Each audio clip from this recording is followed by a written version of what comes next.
prison board for March, and the first order of business will be to approve the minutes of our January 15th. We didn't have any minute. Oh, yeah, January. We didn't approve January, right? I'll make a motion to approve Can I just finish January. my statement? Oh, I'm sorry.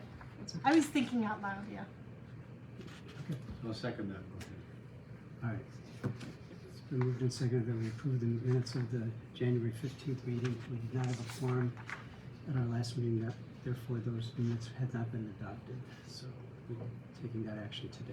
It's been moved and seconded. Any additions, deletions, or corrections? Hearing none, all in favor of the motion, please indicate by saying aye. Aye. Opposed, same sign, so moved. Is public comment, anyone? We'll move on to report of our different deputies and the warden's report. Anything? Good morning. I'd just like to present to the prison board the issue we've been having with hiring and retaining staff due to union arbitration. It's not a secret that we are not alone in this. It's something that's being faced across the nation, but it does cause us some operational issues at times. We run the best we can, and what I mean by that is sometimes a family may have a visit one day and we may not have an operational visit the next day, and that's just based off of our operational need. So if any families have any concerns, they can reach out to the deputy warden of treatment and we'll address them the best we can. But you may start hearing some chatter in the community or some phone calls from your constituents saying, hey, what's going on down at the prison? We're doing the best we can with the operations based off our current circumstance. Okay, fair enough. Any questions for the warden? If not, deputies? I have nothing to add to commissioners unless there's any questions on my report. I do have a few things to add. Despite some of the difficulties we have on the treatment side, we have been progressing towards some things for the better. On February 22nd, we rolled out a program for the tablets called Adobo. It's a reentry based type of program that has hundreds upon hundreds of hours worth of material for the individuals in the facility to learn and read and complete courses.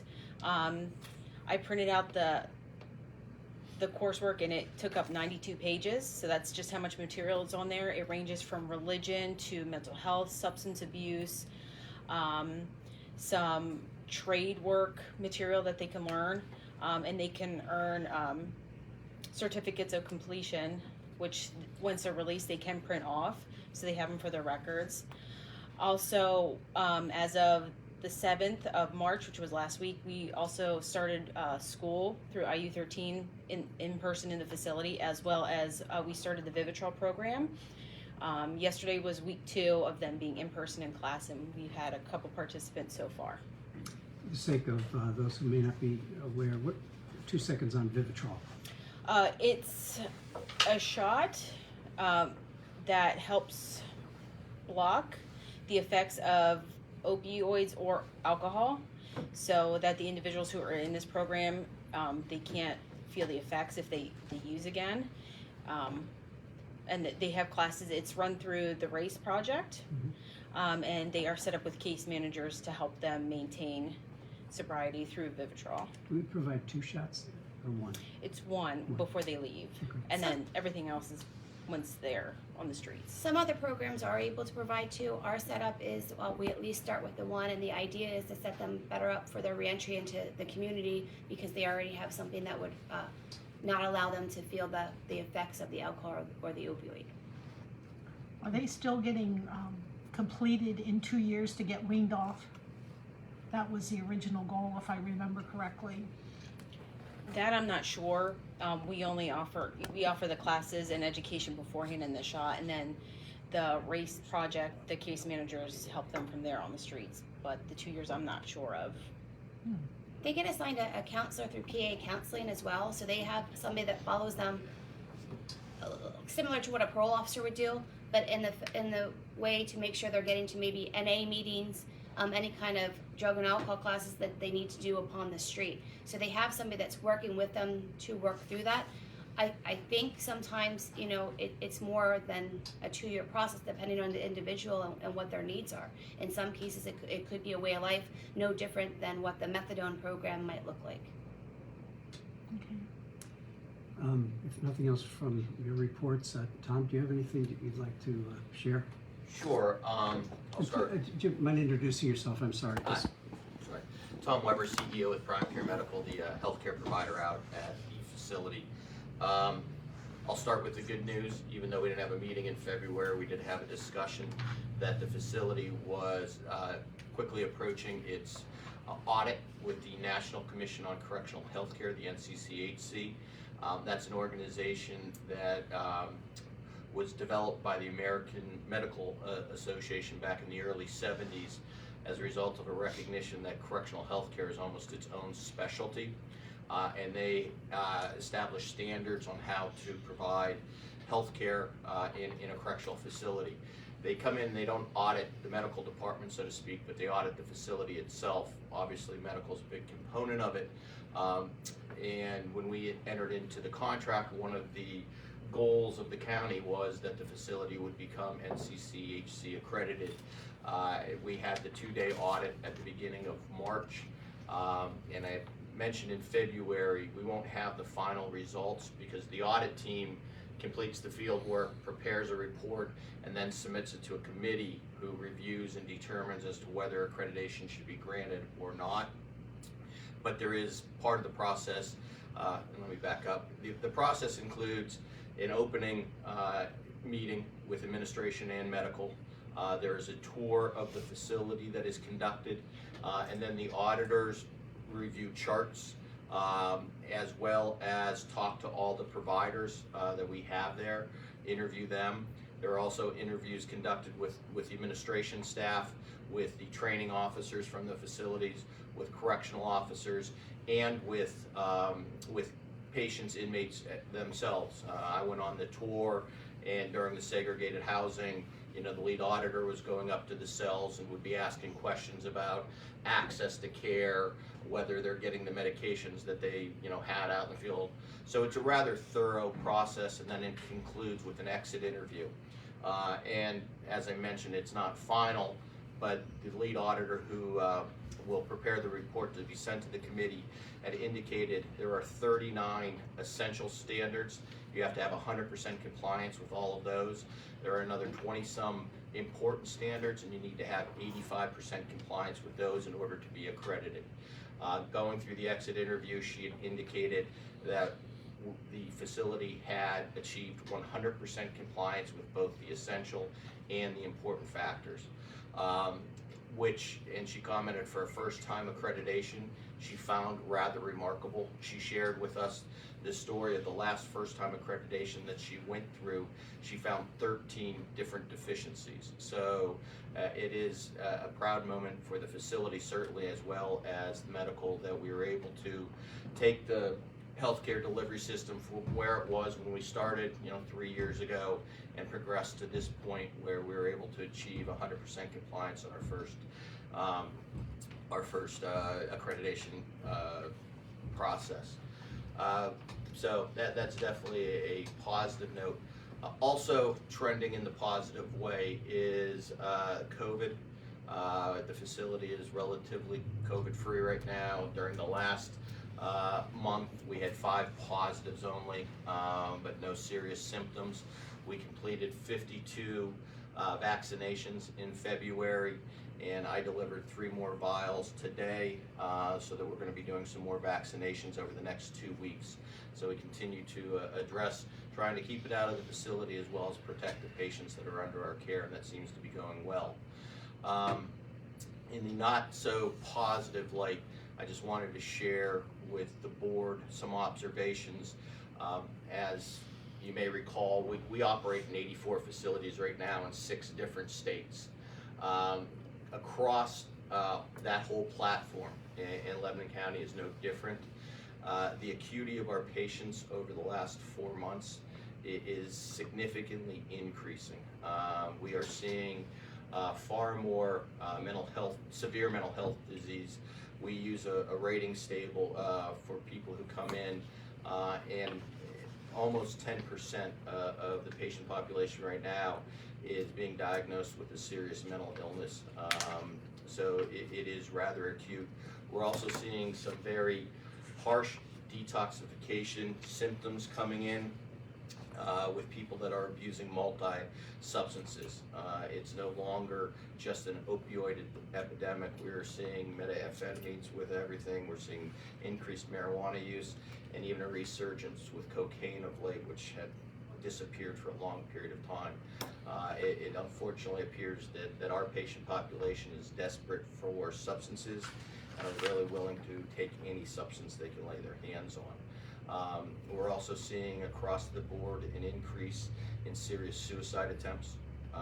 So in the last 4 days, I've sent out information to all of our facilities and staff, really focusing in on the importance of watching those mentally ill who are also going through detoxification, because it can be a very, very rough period in an individual's life.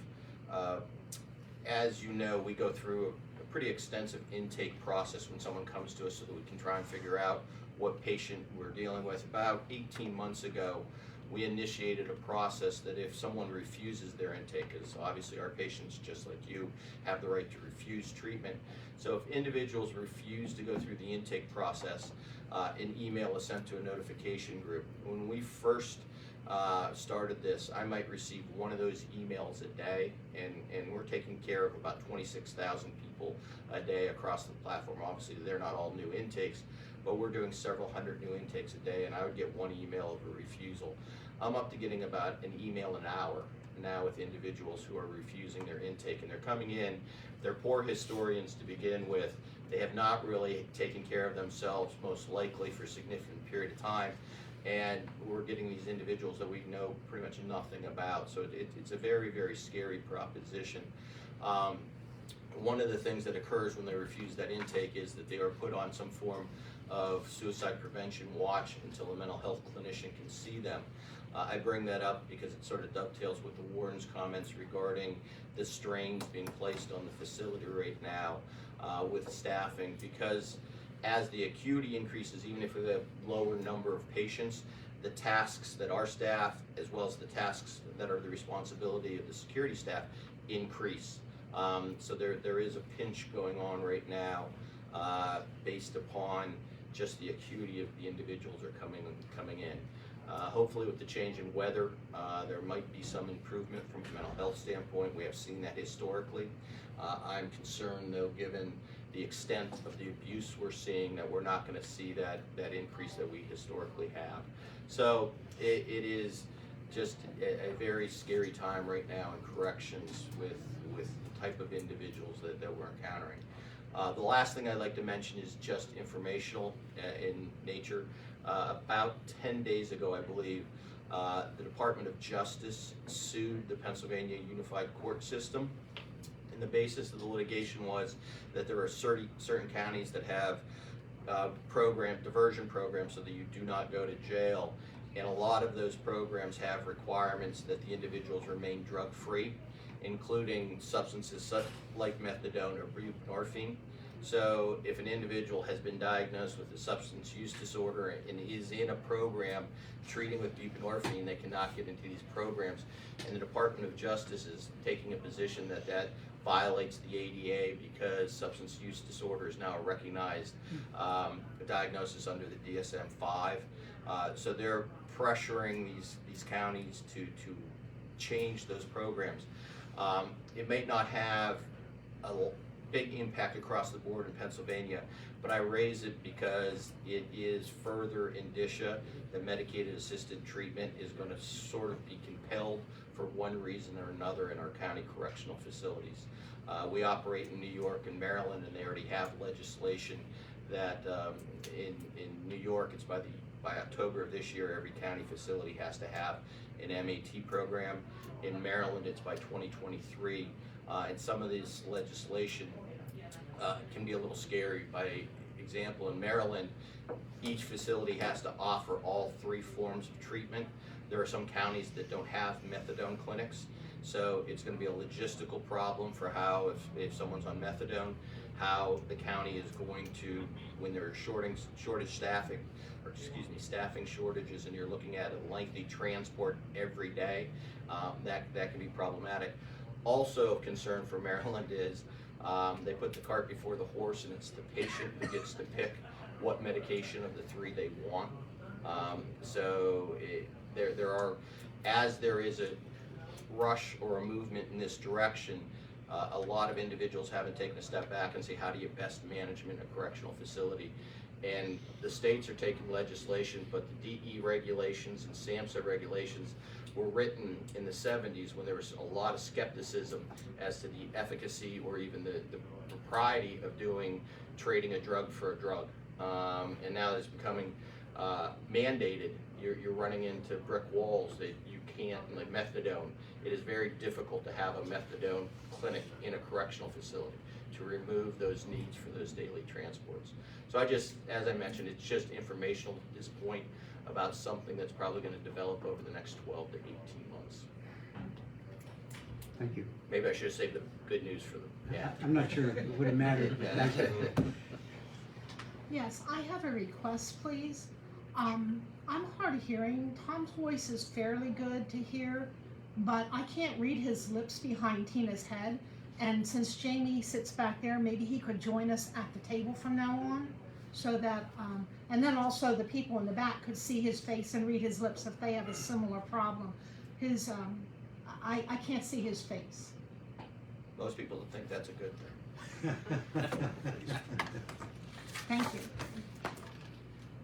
Anything else from anyone to, Well, just hats off, again, congratulations on the good response on the survey that, Warden Litz.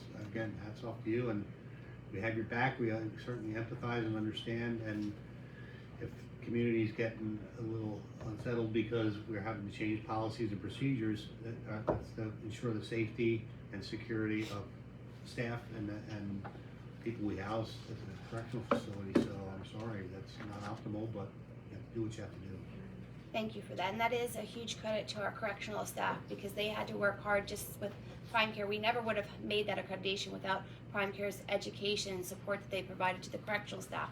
But it's also, we have a lot of people working a lot of hours, and they bought in, they allowed themselves to be educated, and they really worked hard to attain that accreditation. And at a later date, they educated us that they would be providing the facility a plaque, which we would like to bring to the prison board to present for our staff that has worked hard for that accreditation. So thank you. the NCCHC, is that what it was? Yes. Is that, this our first in the history of our prison or jail that we would be Yes. qualifying for that, so that's awesome. But also, what percentage of jails or prisons, pursue this? Nationwide, it is less than 10%, and it's Wow. closer to 5%. And if I can have my Prime Care on the back, each year they give out 2 major awards, the Facility of the Year and the Program of the Year, and we've been fortunate enough in the past to be recognized for both of those awards. Wow. Hopefully we'll bring one of them to Lebanon County. I was telling Commissioner Kuhn before the meeting that we usually meet at the prison in normal times. Any thoughts about when we may return down to the prison for our meetings? Effective March 7th, we followed along with several other facilities as far as unmasking, making masking optional. We welcome you with the understanding that if you feel more safe or comfortable wearing the mask, if you're ready to go next week, we'll be ready to go next week. All right, we'll take temperature next couple of weeks and see if that makes sense. Okay, thank you. Anything from the floor? Seek a motion to adjourn. So moved. Second. Thank you, we stand adjourned. Thank you for everything.